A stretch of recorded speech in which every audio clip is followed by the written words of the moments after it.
आज पवित्र रक्षाबंधन उत्सव अवसर में बालेश्वर उत्कल बालाश्रम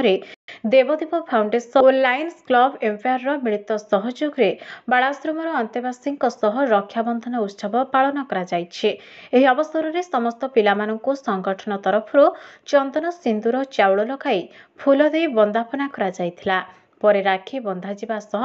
मिष्टान्न बंटन करा देवदीप फाउंडेशन अध्यक्षा रश्मिरेखा नायक और लायंस क्लब एम्पायर सभापति ऋतिक जी प्रत्यक्ष तत्वावधान अनुष्ठित कार्यक्रम में पूर्वतन विधायक स्वरूप दास काउंसिलर शशिरेखा महांती कविता मुर्मू शेख आयुमिता मन्ना शेख तारिक असलम खान युवनेता धीरेन नायक निवेदिता जेना दीप्तिमयी प्रधान दीपिका प्रियदर्शिनी जेना देवी अर्चना दास प्रमुख उपस्थित थिले। देखो सर्वप्रथम आज पवित्र रक्षाबंधन उपलक्षे मुझे समस्त मोर हार्दिक शुभेच्छा शुभकामना जनाऊँगी। ये नियारा पर्व एवं भाई भौणी नुहे ये गोटे समाज एमती प्रथा जो कि समस्ते समस्त केमती बांधि रखिए ये प्रथा आज देवदीप फाउंडेशन और लायंस क्लब एम्पावर तरफ बालाश्रम अंतवासी सहित ये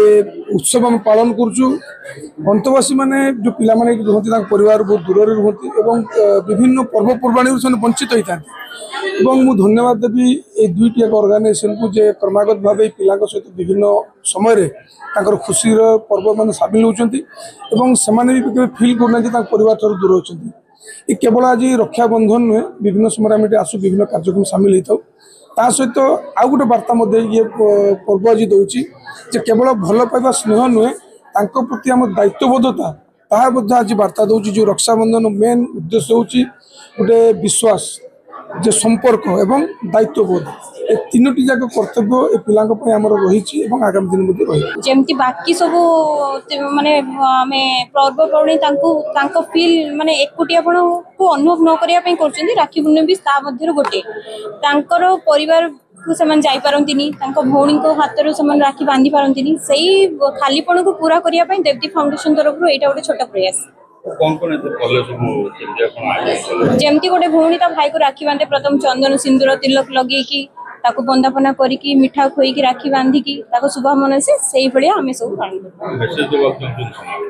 यही मेसेज देवा चाहूँ जे मनीष तो समस्त असुविधा सुविधा अच्छी कि मध्य निजर समय टे निजर सार्थक अनुसार किसी समाज करवा यहीटा हूँ मेसेज। देवदीप फाउंडेशन सह लायंस क्लब बालेश्वर एम्पावर मिलित भाव आज बालेश्वरम आम रक्षाबंधन उत्सव पालन करूँ माध्यम आम ये जो माने कहीं नहांती लायंस क्लब और देवदीप फाउंडेशन सब पछरे अच्छा यही मेसेज आम बहुत खुशी अच्छा पिला माने गोटे निरा कार्यक्रम घरे से जो वंचित थे आज